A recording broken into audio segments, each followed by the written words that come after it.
well last week against the Hawkeyes. 2nd and 10 at the 25. No gain on first down for Ohio State.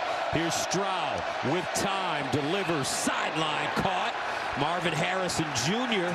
And they're going to say it's an incomplete pass. He didn't get his foot in bounds. He was very close to that sideline on that route.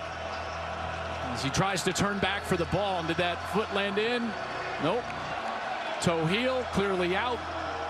And now Penn State, this defense with a great chance to get off the field on the open. Stroud out of the shotgun. Trips at the top of your screen. Here's C.J. Stroud, winds up, delivers down the field. Caught, and a first down. Marvin Harrison Jr. on Kalen King. And Harrison Jr.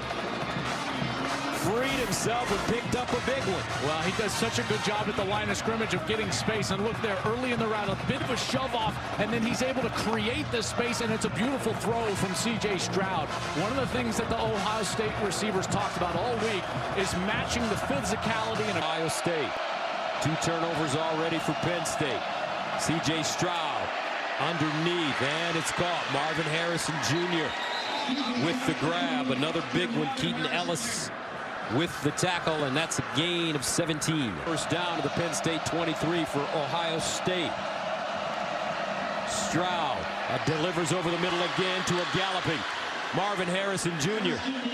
And Harrison Jr. down at the Penn State 2. Keaton Ellis with the saving tackle. Man, does this guy look fast. Field goal, settling for a field goal, and this is what they need to do, and particularly down in the red zone, is be physical with the wide receivers. Watch this, they're going to drop out right there. That looks like Johnny Dixon, number 3, and that's where Stroud wanted to go with the ball. Ohio State going for it on 4th down and 6. Henderson in the backfield. C.J. Stroud underneath, caught, first down. Nicely executed play. Marvin Harrison Jr. with the reception with 17 seconds to go. Now the clock starts. Stroud steps into his throw on the sideline, back shoulder, another completion to Harrison. Wow, what an adjustment from Harrison there. Went back shoulder, he had to jump back over top of the defensive back King to get that ball. Oh, I tell you what. This guy's talent is through the roof. I talked about it last week, just how good Harrison is, and that last adjustment, those 2 catches, brilliant from the young wide receiver. Stroud looking, Stroud over the middle, oh, caught, and a first down. Marvin Harrison Jr. in heavy traffic, and he'll keep the chains moving in front of Joey Porter and Jair Brown. I tell you what, when in doubt, look for Marvin Harrison Jr., who does come up a little gimpy after that completion. Watch him just continue to work against Porter. Porter gets away with a little grab there, and then right at the contact point, there's Harrison Jr. making the tackle, but does go down hard on that right arm. First down and 10 at the 30-yard line for the Buckeyes. Gus, what they haven't had is any opportunity to throw play-action pass, so they're not affecting the linebackers and the safeties. Makes it very difficult to create space for the wide receivers. Marvin Harrison Jr. back on the field. 3rd down and 7 at the 33. Can Penn State get off the field? Looks like they're bringing pressure. Stroud delivers up the sideline. Incomplete. Harrison Jr. had a step, but that ball wasn't thrown so he could catch it, and that'll force Ohio State to punt. Yeah, normally Stroud's so good with these types of passes, but this one just out of the reach of Harrison Jr. Can't quite get it. Did win. Like I was saying, he's the one that is winning on the outside. Second. 1st and 10 at the 33. Stroud over the middle. Caught. Marvin Harrison Jr. again with a big gain. Tackled by Keaton Ellis, but his numbers are starting to grow in this game. Marvin Harrison Jr. looks like he has 6 catches for 120 yards. And really their best option on offense right now. Can't run it. No one else is getting open.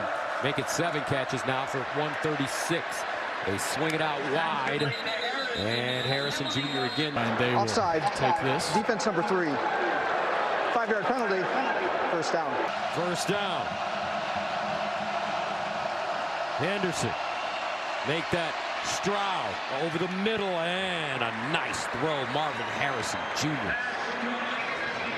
A gain of 20. Got some good pass protection there, and there's your win.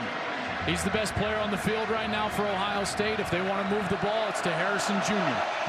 Stroud to throw it on first down. Winds up underneath Marvin Harrison Jr. Soft hands. What a grab. Yep. What a day. Yep. Gain of 17. He's the best wide receiver in college football. I've seen enough. I'm ready to say I know there's some great ones out there, and I'm not saying it's by a wide margin. I'm just saying that this guy is as special as it gets. 88. I wonder why he wears number 18. Didn't 18 throw to 88? That's right. His son looks just like him. They move exactly like that. The only difference is Junior is 6'4", what, 210? What a day for Marvin Harrison Jr.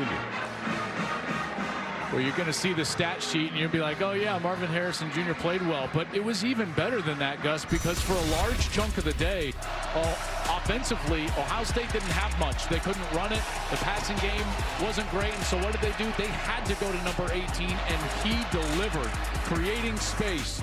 Always sure-handed catching the ball when they needed it most there on a third down. Boom, here he is, slant pass. First down for Ohio State. And this is a guy that he was called upon today in a tough environment against a very good corner, and he's delivered. Look at those numbers. 10 catches, 185 yards. Had a chance to talk to Marvin Harrison Sr. on the field before the game, and he's still the same guy, quiet, unassuming, silent almost, proud of his kid.